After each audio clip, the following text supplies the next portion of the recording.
different things that go after that. And so, whether there's different types of offers, that there's different types of, I look at this piece of clothing in a store and I can actually help match me to other clothing that might match with that within a store. And again, all being enabled, but in some ways by things that are being promoted through the payments mechanisms that like an Apple will be bringing to market or is bringing to market. So I think there's actually a lot of things that we'll start to see happen as the payments actually become proliferated.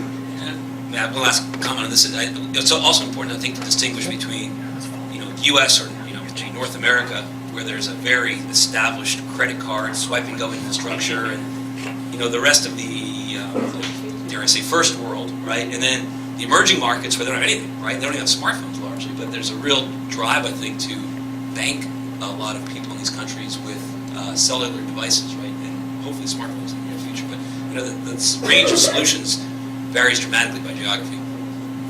Yeah, and I would say kind of a different slice on this is why, mobility is just really interesting for enterprise, and you can do all kinds of productivity things. But I don't know, in the last 6 years that I've been doing this VC thing, I think this is sort of a low point. To consumers, for payments and tracking, but for just pure enterprise productivity, it seems like it's the one shiny object rule for enterprise. Sometimes people give VCs a hard time that we're all lemmings, we all chase the same deals, and we never think on our own. Well, I think it's more human nature than it's just picking on one particular category of folks like VCs. But enterprises, it seems like every enterprise deal that comes through the front door at our shop is an analytics play. Analytics on who your customers are and what they're going to buy next. Analytics are who your customers aren't and who you might get next. Where you should place advertising. So there's just analytics on HR. Who are the most likely candidates that are going to be successful. So it's analytics, and that's what CIOs are looking at.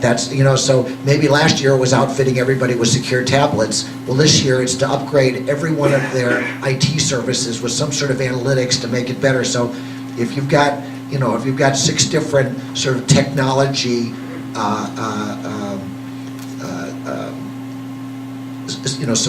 support areas. Well, we brought these 2 up last year, so this is the one we're working on this year. So it's sort of a, anti-mobility statement that yes, mobility enterprise is interesting, but there's other stuff out there that I think has stolen some attention. I don't know what the other guys think. Yeah, let me kind of ask you a follow-up about kind of another area that I'm sure has been presented to you time and time again is kind of consumer applications that are looking to monetize through advertising. Is there anything that's left that's kind of untapped in that space, or kind of how do you look at somebody's next kind of largely entertainment-based play that's going to to use advertising as their revenue model? Statistic. So there's 165 million flying spot, supermarket kind of checkout scanner type things, with the lasers that were made 20 years ago that read 1D barcodes. They can't read 2D barcodes. So there's a major transformation going on in terms of like couponing just at the supermarket, or just even, you getting a coupon on phone, like a QR code or a 2D barcode. In most places today, you can't read them.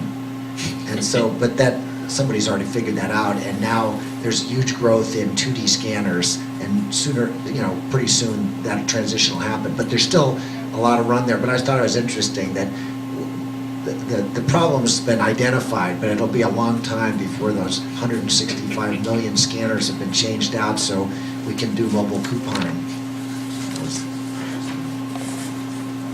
I think advertising models are a game, and you want to monetize through ads. The real challenge is that to do that effectively, you need massive audience, and you need superior engagement. It takes some of the messaging apps have massive engagement, so their DAU over MAU is really high, and so they know that they have you all the time. So then there's advertising opportunities within that. But for other games, it's really, really a challenge. I think it's still the in-app purchase is happening. There's a whole non-incentivized download app economy that's really big that continues. Facebook is making tons of hay there, and people are trying to get people to monetize down. So, but it's just it's a fraught with problems, and it's a challenging and tricky area. These devices. I think it's just I kind of shy away from, we'll add, business models. I want to find other subscription models. I want to find other business models that are a little bit more interesting.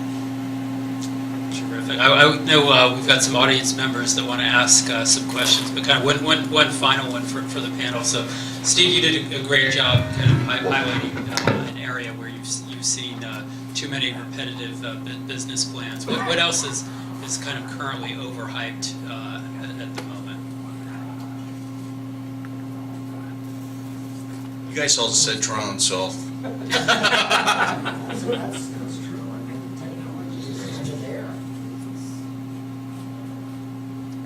I think probably the wearable areas got a lot of hype. There's certain things that's in the market that's doing well. The question is, over time, what are the new categories of wearable devices were emerging in the marketplace? But it's got a lot of buzz around the ecosystem. And I think the smart home thing, it's just like wireless in general. Very sexy, very seductive.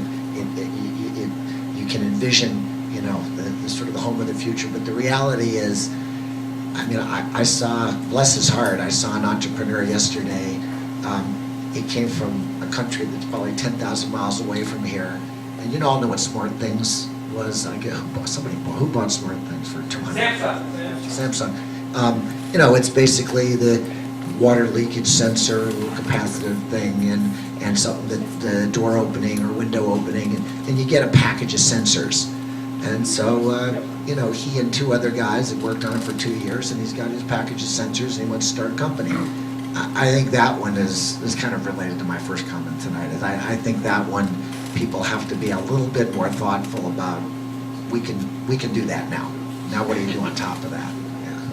So I'll just kind of address some of the things that people have said a little bit. So in terms of the wearables, I agree. I think it's a little bit overhyped. I think there's still some struggles in that space. I think the drones are incredibly interesting, but I think the FAA and actually I'm a pilot, so if you actually just think about sort of the whole airspaces, and if you know a little bit about that, you understand why this drones are going to be a little ways off before they actually resolve all that and make it what everyone hopes.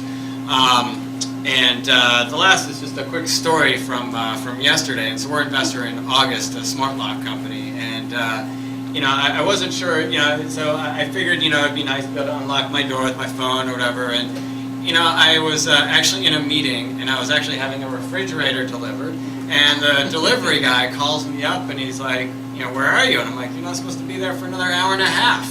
And he's like, well, we can come back another day. And so I was like, hold on. I sent him a text and gave him a virtual key, and he unlocked the door, delivered the refrigerator, and I'm like, that right there just changed my life. No, but it expires. The key's gone now. So certainly on the purchase of the lot, but anyway, so I think there are opportunities, and I think it actually can make fundamental differences, and I think it is pretty exciting when it actually starts to integrate into your daily life. So I don't think wearables are overhyped at all. I'm kidding, actually. I think it's zero. Hey, I don't know if it's overhyped, but I'm amazed at how thin they're slicing the salami on transportation, right?